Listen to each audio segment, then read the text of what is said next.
Hello, everybody. Welcome to the Blizzard Watch podcast, where a bunch of us will sit here and talk about Blizzard Entertainment, its mini games, and maybe other things if there's time. Besides myself, Matt, the host, we've got a tremendous lineup of people who are coming back for this week. Two of them are here more often than I am, and one of them is here fairly often. First up, special guest Corey with an exclamation point now. I don't know why he's got one, but Corey! Hi. I mean, I'm a loud guy, so that explains a lot. And I do have You are the allowed to be reputation. a guy. That's fine. Keep doing that. You're allowed.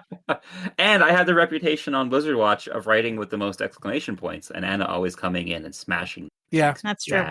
But also, you just heard her speaking, and so we're going to make sure you know that was Liz Harper, our editor-in-chief and overall Grand High Poobah. Hi, Liz. Hello. And also with us is Joe. He likes the Alien franchise a real lot. Perez. Sorry, I was too busy trying to put my Spider-Man mask on. Well, I don't see how that ties into the Alien franchise at all. You are confusing me, but that's fine. Oh, no, because I mean, we don't have time for it. One day we're going to be talking about the Marvel/Aliens crossover because it's happening now. I already know about the Superman and Batman ones. That's something. This is even better because I'm going to stop at Mr. Sinister has a gun that shoots facehuggers. Anyway, now that we're thinking about that, news for things. World of Warcraft Midnight, the alpha is beginning on October the 2nd, which is, I think at this point, like 2 weeks ago? 2 weeks, not 2 weeks ago. 2 weeks to go. No, it's 1 week and 2 days from the time of this recording. Okay. So yeah. About a week by the time you are listening to this. So yeah, that's happening. It's going to have a deep dive panel and a Q&A the day before. So on October 1st, you're going to get that. We don't really, I mean, obviously they're having that QA in the future as we are recording this. So we don't really know what we're going to find out from it. But, go ahead, Liz. We'll talk more about it after we find out. What I wonder about this, it's going to be Chris Metzen and Ian Hazzikostas. And I'm wondering, is this what they had originally planned to do at Gamescom? I had a same thought, actually. Yeah. Yeah, because originally Metzen was going to be there and do a panel that was going to be right after opening night live, and then that didn't happen, and they had these two other panels without Metzen. But yes, now we're getting a deep dive with Metzen and Ian, and after that there's going to be a Q&A with Ian, Maria Hamilton, Paul Cubitt, and Randy Jordan. And they're taking, it's open questions. You can submit them on the forums right now, that's kind of cool. I don't know. They don't usually do completely, or at least I don't feel like they do a lot of Q&As like this. So it'll be interesting to see what kind of questions do they answer, because Q&As can be a little bit of a mixed bag. I don't even know what I would want to ask in a Q&A right now. We have so little information that anything juicy that I would ask would just hit that point of like, oh, we can't talk about that yet. And anything else I feel like can be assumed or inferred from what we have seen. I would just ask 100 questions about very specific player housing things, and if I can have them. That would be it. I assume they will not spend the entire Q&A doing that, because that would probably get boring. Even I admit it. So since we've got some information, though, we've got this really nice infographic they put up, which basically tells you everything they're going to do on the alpha and when they're going to do it in phases. And they've never done that before. They've rolled out a whole content phase release schedule for the Midnight Alpha, and there are not dates. No dates. No dates. But they do tell you like every level, like from levels 80 to 83, 83 to 88, 83 to 88 again, because new stuff will be coming out, 88 to 90, and then level 90 content. So they've got that all. I'm not going to sit here and read you everything, because no one wants to hear me do that. But I will point out that they're breaking up story and quest stuff each time. Housing comes in phase 1. That's going to get tested first, which is good because they're supposed to give it to us before the actual expansion. So it's good that they're testing it. Bunch of new delves, new delve companions, so forth and so on. Yeah, there's actually quite a bit to this. Go ahead, Liz. yeah, I'm really excited to if I can get into this, we will see. And if none of us get into the alpha, if none of you listeners get into the alpha, there is the beta coming after the alpha, which will have more people. The alpha is invite only. The beta is probably also going to start out as a closed beta with just a few people in it, but it will grow and grow and grow over time. And usually by the late beta, anyone who wants in will get in. Usually how it goes. Anybody else also interested in the fact that professions are both in phase 1 and phase 5? Yeah, that's not Leveling not and max surprising. level. Yeah, that's what I was thinking. Yeah, I mean it's Well, looks like early leveling and max level, but I'm go ahead, Liz. At the last in phase 5, it says professions sparks. So that sounds like maybe your max level crafting your stuff with embellishments, and I don't know. We'll see. Yeah, I mean I'm curious because I think I don't remember if I saw this or if we talked about this. Professions are in a weird place. Like they're not bad, but they're not good. Like they're in this like back to being fairly midland unless you need something specific crafted.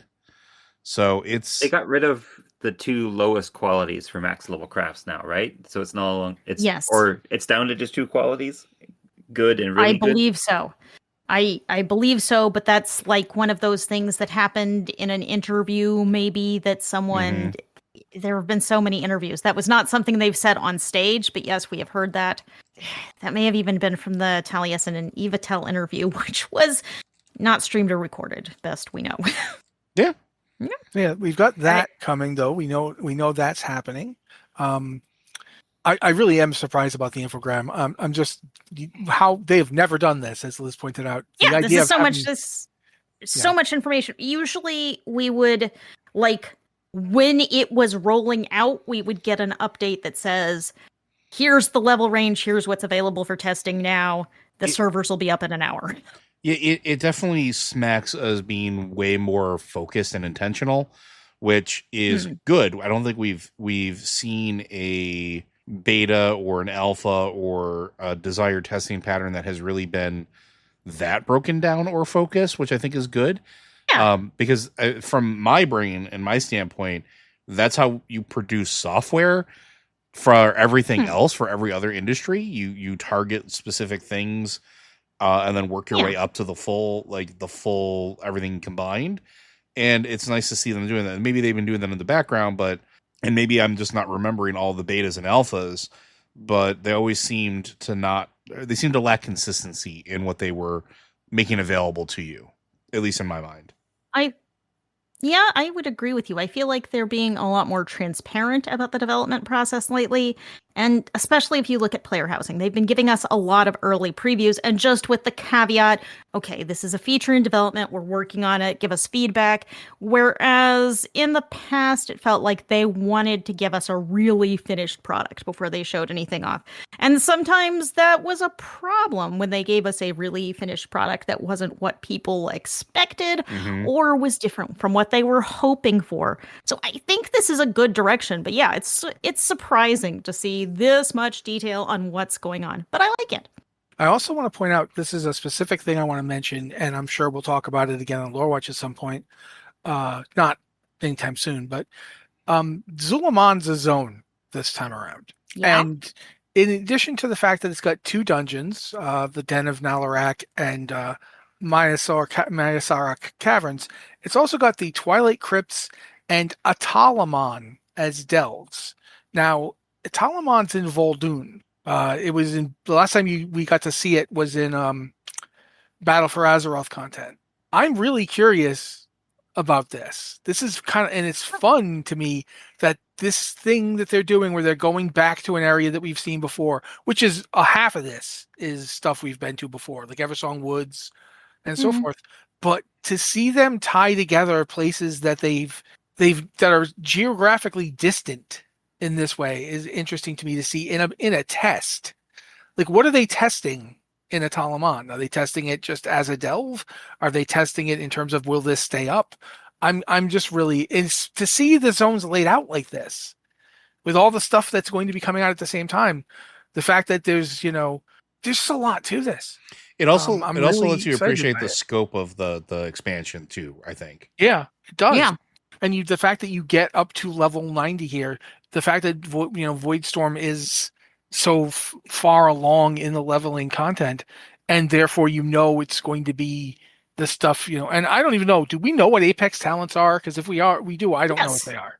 Yes. You are getting 10 new talent points to distribute as you will, but there will be a new Apex talent at the very top of your talent tree, your class, your spec talent tree. So okay, And I know. Okay, I know the it's basic idea. it's a single talent that you can invest up to 4 points in, and it'll be like the first one gives you a big something that's cool, the second one improves it, the third one improves it, and the fourth one like evolves it into something bigger and cooler. But you can choose to be like, nah, I don't like that. I just want to spend these 4 talent points in something else. So, it's going to be interesting to have new talent points to spread around in the talent trees. Yay, talents. I'm talking and I'm putting the wrong button. It's just interesting to see this laid out like this. Like I don't recall. Like I remember there were times where we didn't know until the day of. Yeah. Like, oh yeah, we're opening the Storm Peaks now. You have to get off the servers for half an hour, but then the Storm Peaks will be on. So yeah, this is something. We don't know when. There's no dates for any of this. We just know that it's coming in phases. And the fact that they're doing it in phases like this is interesting as well. Go ahead, Liz. But also we can make some guesses here. Basically because we know after the alpha, there's gonna be a beta. Obviously, and we did this past week kind of look and do some guesses about when the beta is. And usually the alpha runs, 50 days kind of in there. So you can look at that and sort of extrapolate out. We can expect about a month and a half of alpha leading into the beta. So right now we're guessing the beta is going to launch mid-November. Mm-hmm. So if they spread these phases out, you get a little over a week per phase. It's not going to be like 6 months of beta. Likely not. I mean, this is a guess based on past alphas and betas. So we will see. But they can change their mind at any point, and they often have. Also true. Very true. And this isn't going to be like carryover stuff, right? Like when it goes from alpha to beta, they're not going to like carry people over. They're going to restart, or are they going to carry over? Do we know? We do not know. I'm not sure if they've been consistent about how they've done this in the past. No, I don't think that they would carry over just because it's alpha It stuff generally sometimes, doesn't it's really rare that it does. Well, the thing is, they they reset several times during the alpha as well. Yeah. That's True. happened quite a lot. And usually you can character boost, you can do these things in the alpha to make it easier to test late game content. Yeah. Like Right. they want you to Sometimes they'll test- just have pre-made characters at the level, Yeah. and so forth. Yeah, usually they will. So you can test that late game content without spending the time to level to 90 over and over again, because it's not fast. It's not instant. Right. Well, there's a point here on this that Liz put in that I think really needs to get emphasized, so I'm going to try and emphasize it now. When you are on either the alpha, if you get an invite, or the beta, however you get on that, this isn't early access. This isn't like going to play a video game, you get early access, and then when the game finally comes out, your early access might be preserved. No, this is a beta test and an alpha test. It's for bugs and servers and server performance. It's not just for people to play in. That's not to say you shouldn't have fun with it, but if you go into this and you never give them any feedback, you are obviating the reason that this thing exists. It doesn't exist so you get a cool preview. It exists so that when the game comes out, it will run properly. Yeah, I think at least that's the hope. I think when we had the beta for the War Within, when I finally got in, I think I submitted 40, 50 bugs worth of data. Like every time I saw something wrong, yep, here you go. Fire it off. Here's the button. Here's the hotkey. Let's go. Yeah, and they've actually got stuff in there to make it easier. The UI has elements where it'll be like, hey, did you have a bug just then, champ? Please, please report it. Wasn't quite to the level of Skippy, but few things seldom are. I heard you trying to talk, Corey, so I was shutting up so you could talk. Oh, I was just going to say too, part of and you do say that, and yes, you should be submitting bug reports, but another part of it is that they want to make sure that the servers can handle the stress of people all doing these things at the same time too. So that being on there is helpful too. Yeah, it is. Just be aware when you are playing it that you're not. It's not just a fun game time. It does serve multiple purposes. Yeah, I was gonna say I go as far as like pulling combat logs and like checking to make sure spells are doing what they say they're supposed to be doing. Like one of the things I am weird about this. One of the things I do a lot is deliberately do things that I know people will do on live. Yeah, like I will pull like 100 things, knowing it'll kill me, but it doesn't matter if it kills me. Will the game render this? If people are pulling everything and everyone's casting spells on an area, what happens? How many spell effects can go off before things die? And not by, I don't mean the monsters you're fighting, I mean the server. I still remember, I think this goes back all the way to the Burning Crusade one. There was a specific spell that when they used it, Shaman could just destroy a server.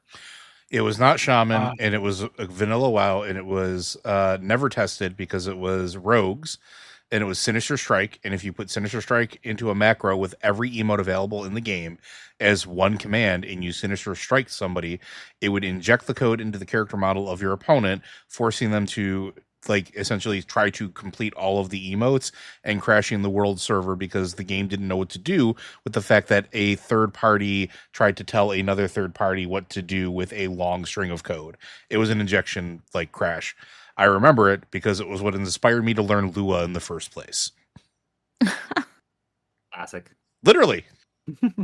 Well, now that, I'm sad that I never did that on my rogue. We should talk about the collector's edition, I guess, because all we know is that it's going to be on a shelf. It was on a shelf behind Eon when they were announcing the alpha. So yay for putting it on the set, I guess. Very purple. It's purple, I'm told. It is really extremely so purple. It's super purple.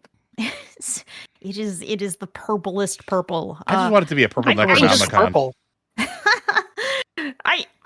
I think it's worth pointing out that yes, there will be a collector's edition, even though, we would kind of assume that it is not currently available or available for pre-order. And it's always kind of screwy buying the collector's edition. And maybe also you want to pre-order the expansion to get all of those perks because the box comes with a code for that. It's always a bit of a mess. So be aware there is a pre-order, and it is the purplest purple box I have ever seen. I reacted to seeing this news with water is wet, right? Because, of course, they're going to sell a collector's edition. Why would they not? Yeah, I can't argue. Has there been a World of Warcraft version or expansion that did not have a collector's edition? Is this... So, not that I can remember. I don't think so. Let me ask you guys a question then. So, for you, how important is a collector's edition? I don't know, did you do the pre-orders already? Did you pre-purchase? Did you...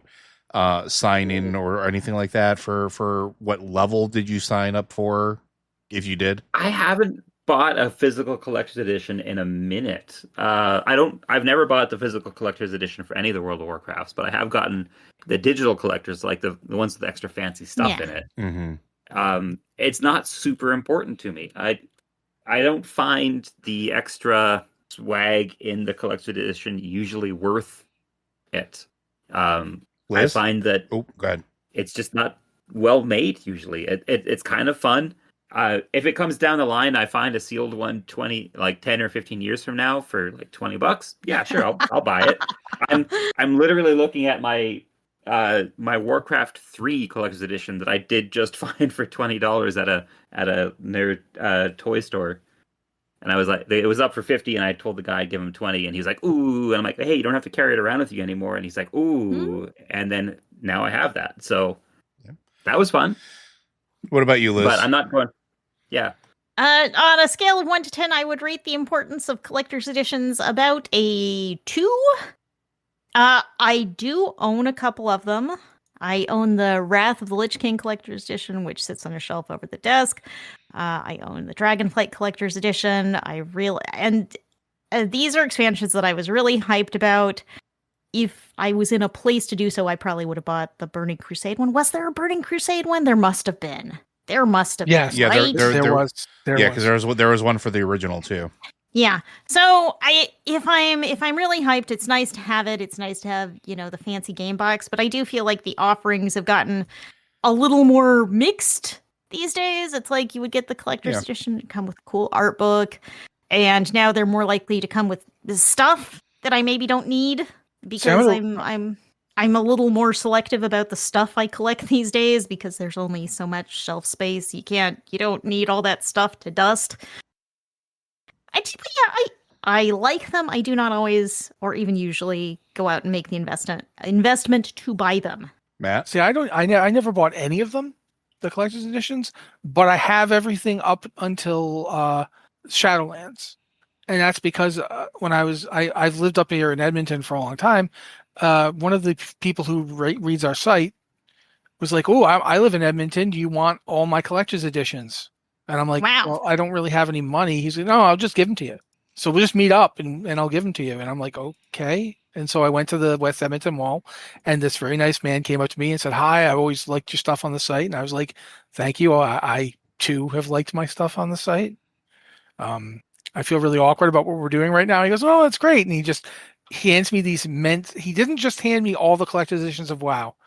Up until again Shadowlands, he gave me Warcraft 3 Collector's Edition, Diablo 3 Collector's Edition, with the Reaper of Souls expansion Collector's Edition as well, and he gave me the entire StarCraft 2 Collector's Editions. He just handed me all of this in these giant green baskets, and they were very hard to get home because I was walking. So he's like, "Oh, no. Oh, you're walking back to your place? No, I'll drive you there." So he drove me to my apartment with all this stuff, and I had to go inside, and my wife saw me carrying them in and was like, "What did you do?" And I'm like, "I didn't spend any money. I didn't spend any money because I realized what it looks like." But no, he just gave them to me, and he never redeemed his Panda code. Oh, nice. So my wife now has the Panda that you got for the original World of Warcraft game. She now has that because he didn't redeem it. So yeah. So I've never spent money on these things, but I have a bunch of them. And I love the one thing I love in each one is the mouse mat. They all come with cool mouse mats. I've used a ton of them. I just constantly switch between mouse mats. So yeah, that's the importance of it to me in terms of spending money, nil. The importance to me in terms of having an art book in it, massive. If it has an art book, I'm super happy. That's the one reason I want collector's editions. I don't care about anything else that comes in it. I like physical art books. It's a huge thing for me. And like I haven't gotten the last 3 collector's editions that were available. They have. One of them didn't. Pretty sure they all did, but regardless, I'm missing everything like art books from the last several ones because even the War Within has a huge art book. I wish I could just buy them individually. And I'm not paying eBay prices for them. So, but it's I miss having art books. Art books are one of my it's like comic books for me. I love watching the process of how things develop and how sketches go from concepts to finished products. So that's it for me. All right. I'm good. Oh yeah. I feel like we've probably talked about that a bit. So we should probably move on now to talking about Legion Remix, which is launching on October 7th. So a little bit less than a week after they start doing the Midnight's alpha. Sorry, Liz, I heard you speaking. So yeah, we got a couple of weeks, but yeah, this is coming pretty fast and all really close together. This is a lot of things happening right around the same time. I don't know if this is true. I saw a video just today on YouTube saying that they've added 12 new mounts to Legion Remix in addition to the ones they already had. That would not surprise me. There are new mounts and new transmogs to collect that are alternate colors and things of that nature that did not make it into the game itself. So there's no new artifact appearances, and you can't get the Mage Tower appearances, is what I'm hearing from That is you correct. here. You cannot, So- and that is a shame. Yeah, but Blizzard, there was a lot of confusion about the artifact appearances because there will not be artifact. Like, we aren't grabbing a physical. I'm not saying this right.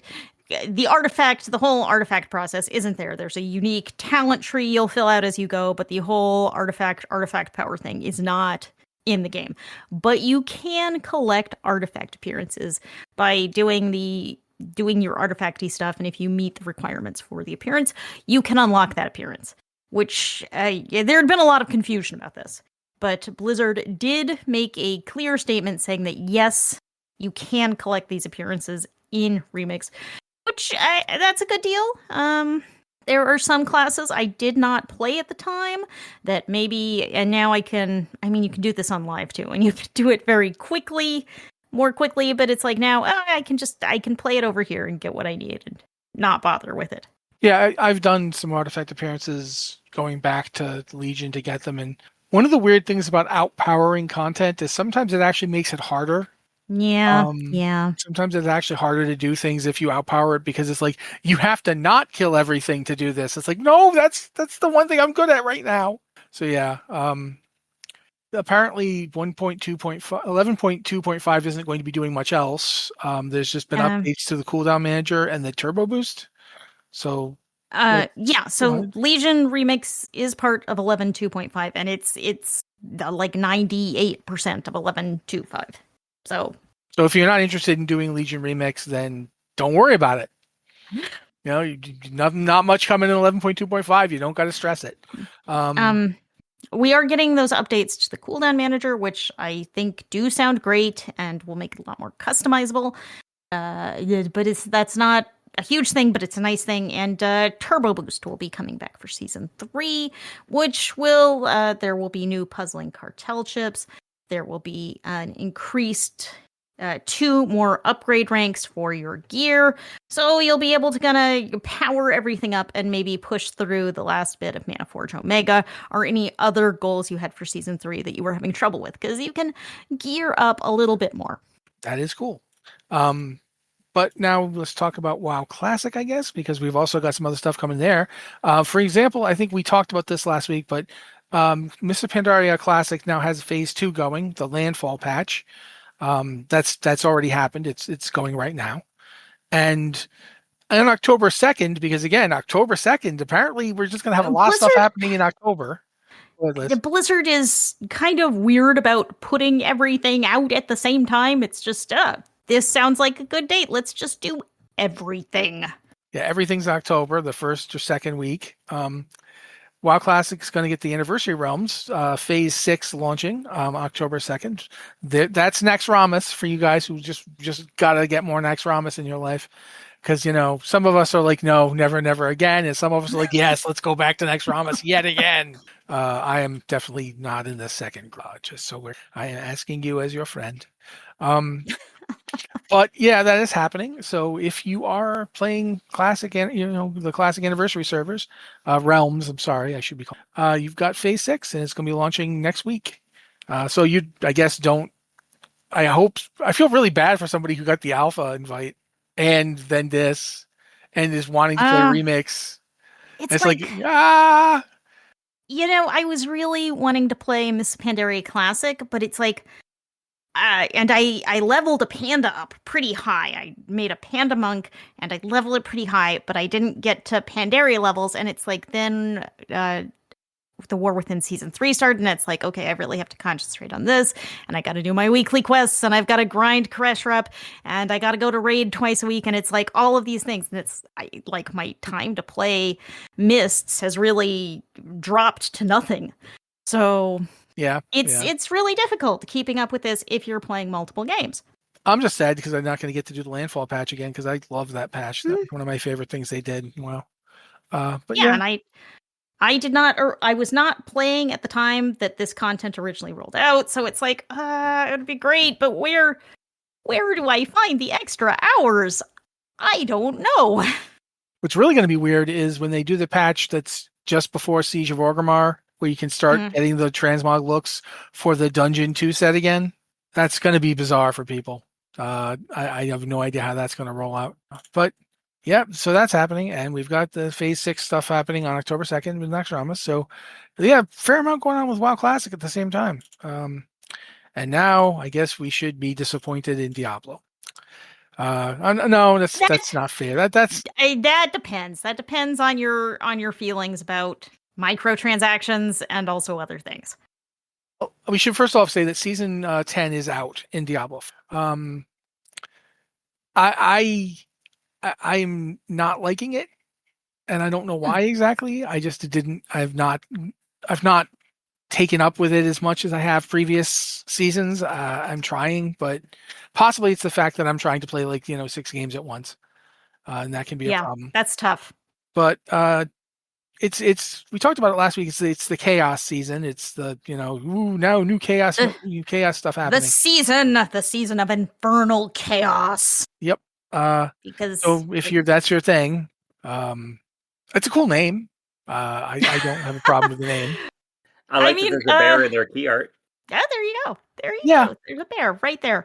I will just a quick feature overview is that we are getting chaos perks, which are your seasonal powers, and they are kind of cool. I mean, we've been doing this grind with new seasonal powers, borrowed power every season, something new, and these are in that same vein, but also there are some class-specific powers in the mix. Each class has, I believe, 4 class-specific powers, which we have not done before. In the past, they've all been generic general powers. So this is interesting. There's going to be different kinds of power-ups that you can earn and unlock and, sort of change up where you play. There are, I believe, 880 different combinations of powers you could tie together.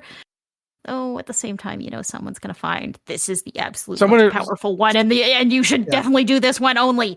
Someone has already written that, Oh yeah, I'm sure that Excel document with all of the powers cross-referenced, and and within a week we are, because keep in mind, as we're recording this, they just went live. Yeah, it didn't go live last week; it just went live. So I expect by tomorrow they will have the oh no, what you want as a barbarian player is this specific barbarian ability and these non-specific abilities that will all make it stronger, and that's the only one you should take. And if you don't, you are bad. You should feel bad.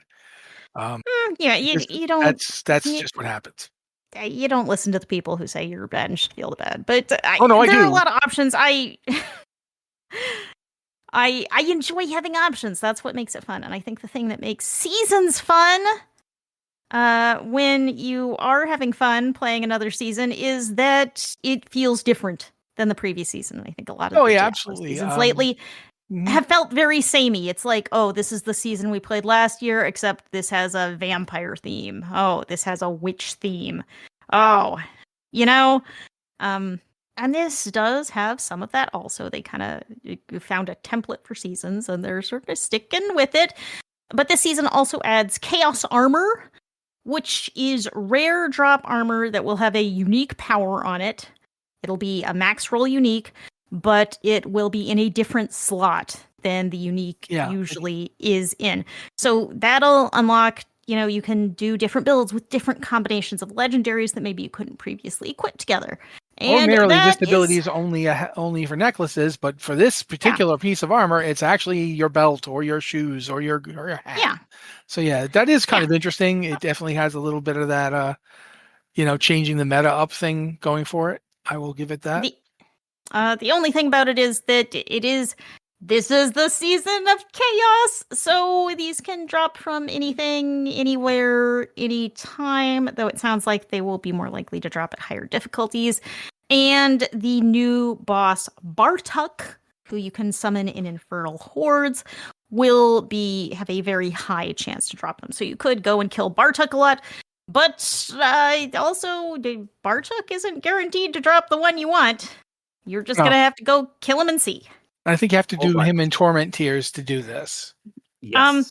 3 and 4 for guaranteed, and 1 and 2 for chances. Yeah.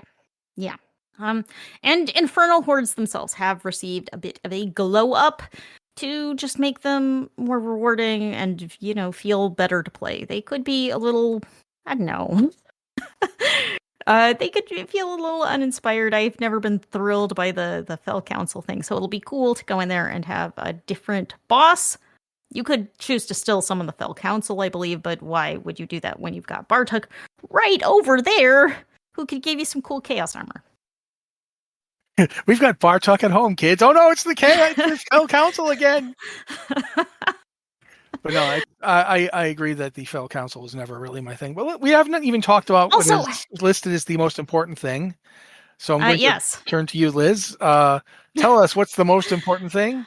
Okay, the most important thing in the season, according to me, Liz, is the pets you can collect. I'm sure everyone playing Diablo would agree with me. Last week we talked about the fox pet, Pandora, that you can get by completing the season's journey. You have to complete the champion tier, which I believe is the second to last. It's a pretty big commitment, but it's doable. But on the battle pass, which is on the reliquaries, there is a really adorable golden retriever who is. We did talk. I think Corey brought this guy up last week. He was suspiciously. So small last week. Yeah, he is suspiciously normal looking. Like, this is a suspiciously normal golden retriever.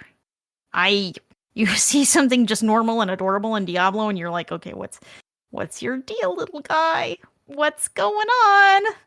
It's going to turn out he can do like the cat in the Captain Marvel movie, just unhinge himself and just slurp things inside him. It's like he doesn't have any bone armor. He doesn't have glowing red eyes. I don't know. A bandana? He just has a red bandana. It does have like a glowing glyph on the bandana, but it's just art on a bandana. You know, that's totally normal and fine. This can't be a problem.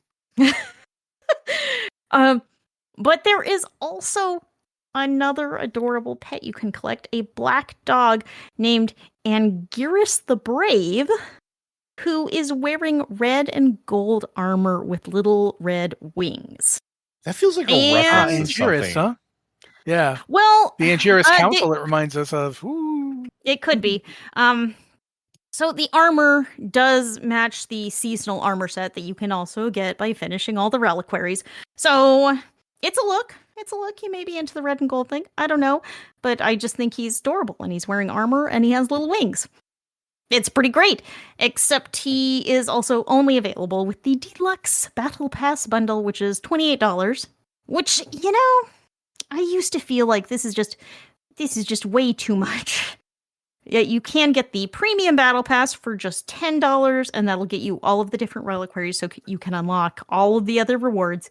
But Anguirus, and there's a pair of wings that you can only get by buying the more expensive Deluxe Battle Pass, and that's $10 for Premium, $28 for Deluxe. That's a pretty big upsell.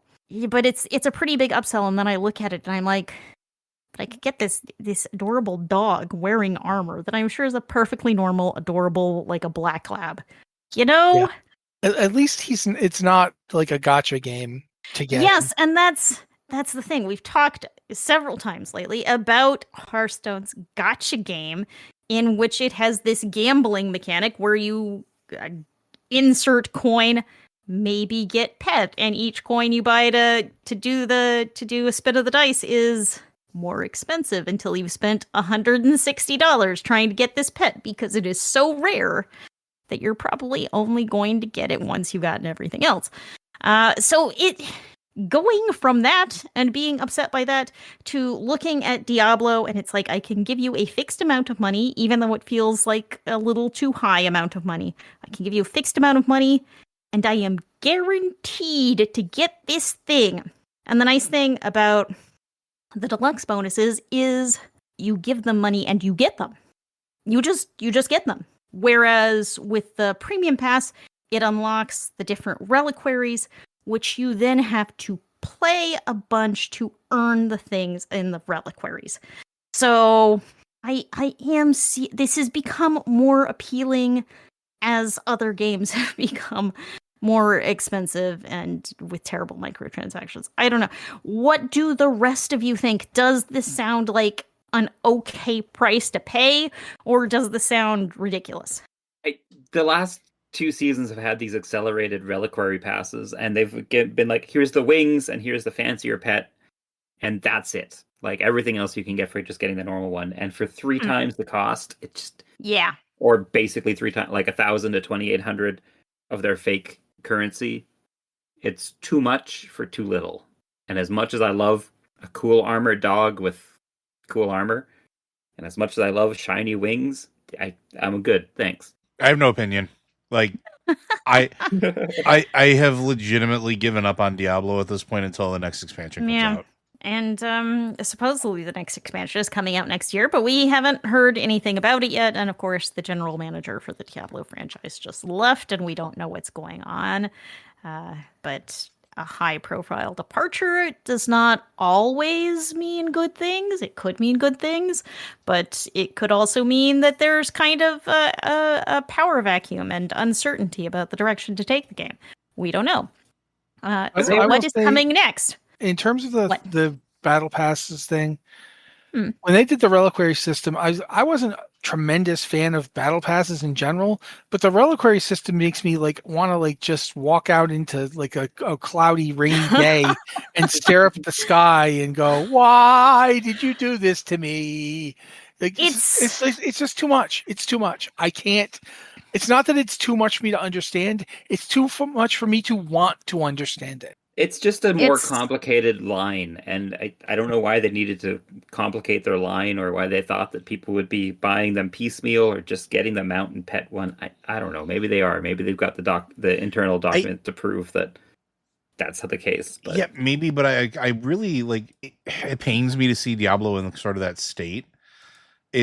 I really wish that they would take a step back and, like they did with Diablo 3, even though we kind of forced their hand with Diablo 3, but like take a step back and, are we doing the game like the best justice we can? Are we giving it the best option or the best ability to, thrive that we can? Because I'm really curious to see what current play numbers are for Diablo 4. Like, I'm really interested, and I'm really interested to see how their monetization numbers look, because I can't I have a hard time thinking that it's good. I think Diablo 4 today, as of this very moment, has 23.4 thousand viewers on Twitch. This isn't by no means a great metric. It's the only one that I think I can find, which puts it 4,000 people ahead of Overwatch 2, That's 10,000 people ahead of World of Warcraft, which could include all of World of Warcraft. I believe that the WoW channel is just all Warcrafts, classic and retail, and every other variation in between. But pretty far behind. It's a third of the number one game on Twitch, which is Grand Theft Auto, and it's a little less than half of what League of Legends is getting. I think probably Diablo 4 is like most other live service games in that when there's new content, there's a burst of excitement and people get back in and check out whatever's new and exciting, and then it probably tapers off. And the level and speed to which it tapers off probably depends on how fun and exciting it is. And when there's an expansion, there's going to be a big burst of excitement for that. But they haven't had an expansion for a while, which on one hand is like they planned on annual expansions and they back down from that. Annual expansions is a huge development it's a big undertaking. Yeah, it's a massive undertaking. And on the other hand, you're running a live service game and you were going to put out these really big expansion packs every year and you've backed off on that. Honestly, I wonder if it would be better served by, instead of, we're going to roll out a big, huge expansion pack, because it is a live service game, just say, okay, every 2 months we're going to roll out like a fairly beefy quest chain. Here's like chapter 1, here's chapter 2, and just every couple months roll out a chunk of story instead of, which is kind of what it sounded like they were originally planning to do for seasons, and they didn't. The seasons are very story light. And even saying they're story light may be giving them a little too much credit for the amount of story they have. And they're so play it in that season and then it goes away and it never gets brought up again too. So like it's like to the point where they decided they wanted the seasons to be more like limited to that season only. Mm-hmm. And as a result of that, they didn't want to put any content into them because then that content would go away at the end of the season. So that when they did the first one, with the vampire quest line, not the no, that was the second one. The first one's with like the corrupted hearts deal. All those quests are essentially gone now. Yeah.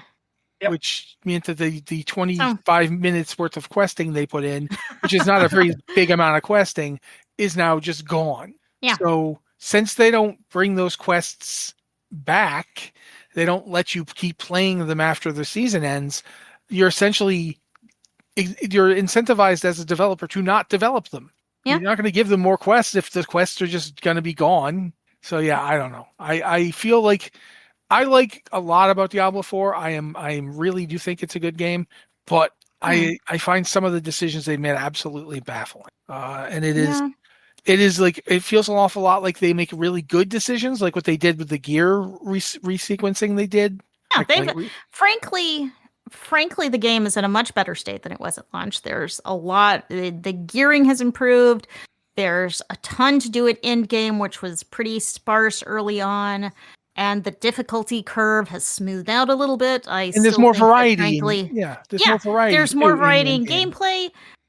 Everything that has happened, almost everything that has happened, has been an improvement. Except for, we still have a lot of really expensive microtransactions, and they took a battle pass I didn't like and turned it into a very complicated reliquary system that I like even less. It's like this monster we have. This monster is dangerous. It might destroy the town. Have we tried grafting more heads onto it? I'm not sure how that will help. Well, give it a try. Well, now he's got 6 heads. I feel like they're trying. Diablo 4 has always had the problem where it's trying to be a lot of different things at once. It's trying to be a strong single-player RPG. It had just the most amazing single-player campaign that any Diablo game has ever had. It was really, really good. But it's also trying to be a competitive ARPG, which has different types of players who have different types of needs and wants.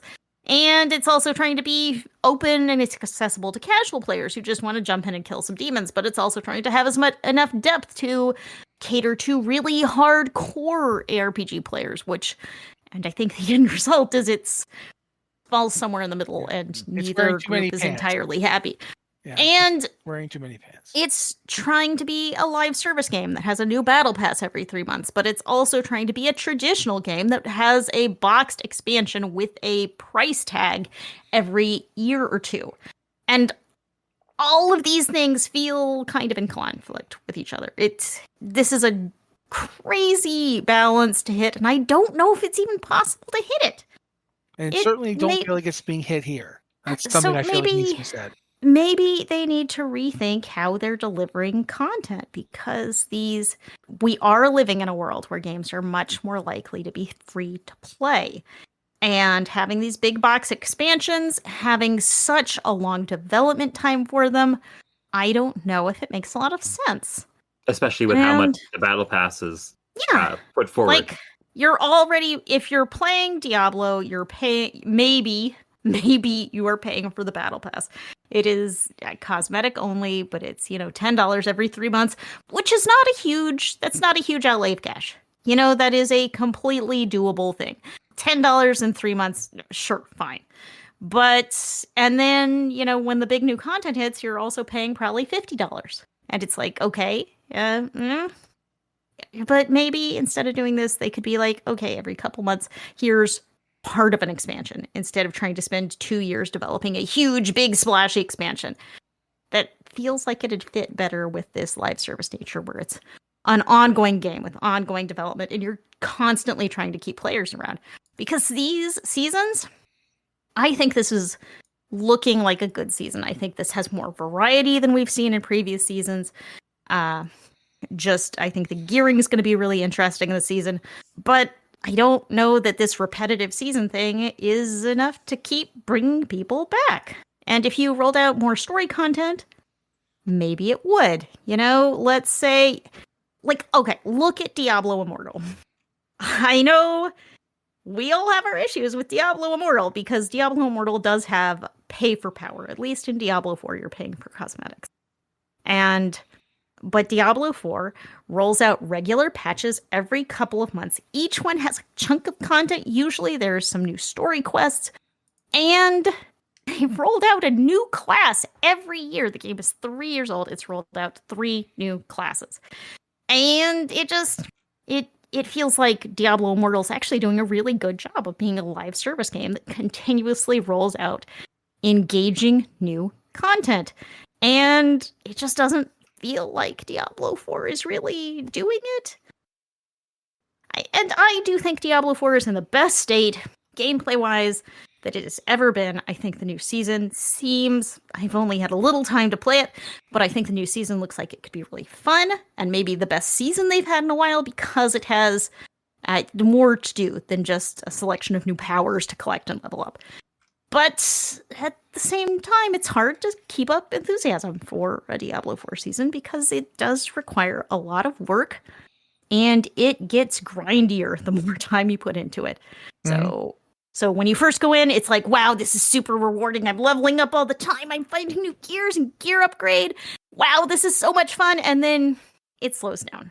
And then it slows down some more until you kind of get into where it's just a crawl of power progression. So I think it's a hard sell to keep people engaged for a 3-month season where all of their progress is going to be thrown in the trash at the end. That's a tough sell. Yeah, it is really one of those things that's hardest for me to deal with. Even Diablo 3 realized that you had to let people hold on to characters. Like the whole deal where they let you rebirth a character and do the next season, but you still had the same character. Man, yeah. We're into season 10, and I have just a long list of necromancers that I have rolled every season. Yeah. And it's like, why can't I just take the same guy through this again? Yeah, well, it's a little bit of a hassle. I mean, it's not like it's a big deal to roll a new character. I can give it the same name. I can make it look exactly the same if I want to. But, we're 10 seasons in. And I just have a really long list of max level necromancers. And it's like, and what am I even going to do with them? I can't play them on seasonal realms. I can't play new content with them. What is even the point in collecting so many necromancers? I mean, even if they're cute, I guess. I think I want to jump in here really fast because we need to get you to do the site news, Liz. And I've been talking so much. I've already been talking. I did a whole monologue there. Okay. Site news. Hello. I want to thank all of you listening at home for listening. You guys are what makes the site possible. And particularly a big thank you to our supporters on Patreon. You guys are what makes the site keep going and growing. We try. Times are tough. We're doing our best here. But you all make it possible by tuning in and listening and by supporting us. If you are able to support us financially, tossing us a little cash on Patreon, that's patreon.com/BlizzardWatch, really helps at any amount. Because it's a lot of people giving a little that makes all of this crazy, crazy world possible. And I want to thank supporter The Core 404.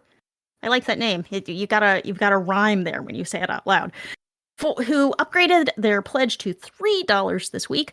And $3 gives you early access to these podcasts, ad-free, and priority to getting your questions answered on the podcast or on the queue. So if you enjoy our podcasts, $3, early, no ads. And if you support us at $5, that gives you ads-free access to the website so you can read all of our stuff. None of the ads. All for you. So, if you can support us financially, I really appreciate it. If you can't, I understand. I've said this several times. It's a crazy world out there. So, you do help us a lot by tuning in and listening. You help us by liking, sharing, and subscribing to our content online, leaving a comment, sharing it with your friends who might enjoy it also. You can follow us on social media. We are Blizzard Watch on Instagram, Threads, Twitter, Facebook, and Mastodon at gamepad.club. We're blizzardwatch.com on Bluesky and Blizzard Watch Podcasts on YouTube, which is where you will find all sorts of weird clips that I pull out of these podcasts. You never know. You never know what little out of context thing I'm going to pick out and highlight. So that's fun, maybe, if you wanted to follow us on YouTube. So thank you so much for listening, and thank you for your support. And if you're able, patreon.com/BlizzardWatch. Thank you so much. Thank you, Liz. We got some non-Blizzard news we could probably throw in really fast. First one I'm going to mention, just because I feels like a triumph of DLC decisions being made that were good. Vampire the Masquerade Bloodlines 2 had a decision they made about their DLC for 2 whole clans that you could only play if you bought these 2 day 1 DLC. One for the Tremere, not the Tremere, the Toreador, and one for the Lasombra. And they've rolled that back. They're not doing that. You just get those clans along with the other clans when you buy the game, which I think is a pretty good decision. Quite frankly, making people pay extra money on day 1 to access stuff they want to play in a game. Not only that, but 2 core clans of the Yeah. It's if you remember anything about Vampire the Masquerade, you realize that not letting people play Toreador, it's like, my God, that's like the I don't know how to explain to you how off the line that is. Toreador are like a major part of this whole aesthetic. They're the ones who care about the aesthetic. It's just weird. Yeah, and like the Lasombra are one of the core units of the Sabbat. Yeah, you can't have them without, like, you can't have the Sabbat without having the Lasombra. They're like the chief. In this case, the Lasombra aren't actually in the Sabbat anymore. Oh. Yeah, they're part of the. They quit and joined the Camarilla. Oh my goodness! Well, we're going to be talking about that on Lore Watch at some point. Goodness. Yeah, but regardless, it was a good decision on their part. The fan uproar was pretty big, and they looked at it and said, "You know what? We're gonna suffer horribly. So we're just gonna not do this." They've added in the new DLC that they've added in basically lets you play characters you weren't going to get to play before. There are specific NPCs. You will now get a small sub campaign where you go through the events of the game as those characters, which is weird but cool. So yeah. Next up, we can talk about the fact that Critical Role Season 4 trailer came out this week. I believe that first Season 4 starts this week as we're recording. Correct, Liz? Am I correct? Isn't it October the 2nd? I believe it's next week. Oh God, it's October the 2nd again. Maybe I was just trying to get away from October the 2nd. Everything. Yeah, everything happens at once. That's somehow that keeps happening. But it's the trailer gives it definitely a very criminal, crime rebellion backstage feel. It gives it a Blades in the Darky feel, which is not the way the campaign's actually going to be. They have a very long value. We don't know. Well, they've got a long video about what they're doing with the campaign. It's going to be way bigger. Lots of people. But that's up. That's coming out. I'm pretty excited about that. Finally, I think only I care about this, but Dragon Age the Veilguard is now out on Xbox Game Pass. So if you have Game Pass, you can just play it and you can see for yourself whether or not you like it, and you don't have to listen to any of the incredibly weird and bad reviews that the game got. That I still to this day don't get these reviews. I don't understand them. You can play it for nothing. I think it's been out. I don't know because I don't have a PS5, but I've been told it's been out on PS Plus for like months since early this year. So now if you've got an Xbox instead of a PlayStation, you can now play Veilguard. In fact, Game Pass now has all the Dragon Ages. Just if you've never played Dragon Age for some reason, you can now play all 4 of them via Game Pass. I don't recommend trying to do that at once, but you can try. It's a time commitment to get through all of them, even if you aren't a completionist. Yeah, I know. Just getting through this story of Origins by itself would be a lot. But it is a lot harder if you are a completionist because there's a lot going on in them. Oh yeah. Yes, I have done a completionist run of Inquisition where it's like you're collecting all of there are the Astra, they're the constellation things you're collecting. There are like beer mugs scattered around the world. There are just a lot of things to wander around and collect that are all off the beaten path. And my favorite part of those games is like the world is ending. But you decide to go off and become a fisherman for a little bit, and you hang out. And you're going to go collect your beer mugs. Like, hey, that would look really great on my mantle. After this. Or you're gonna go find a bunch of skulls in the woods and have gems stuck through them. Yeah. Okay, but regardless, that you can now do that, and I wanted you guys to know. So there you go. It is a really fun game. Is it a perfect game? No. Is it the best game ever? No, but it's a fun game, and take it for that. But I guess that's it for us, because we're now at that point where we're a little bit over. So thank you guys so much for being here. Thank you to Corey for being here again this week. Thank you, Corey. We appreciate you. You're welcome. Thank you to Liz and Joe, who are just here every week, and they should definitely get points for that. Man, you guys, you deserve all the hugs for managing to do this each and every week. And thank you to the audience for possibly giving them those hugs, at least virtually. You don't just show up at their houses and hug them. They would be confused and possibly alarmed. But if you were to hug them virtually, that's great. And yeah, thank you all for being here with us. This has been the Blizzard Watch podcast, and we'll be back next week.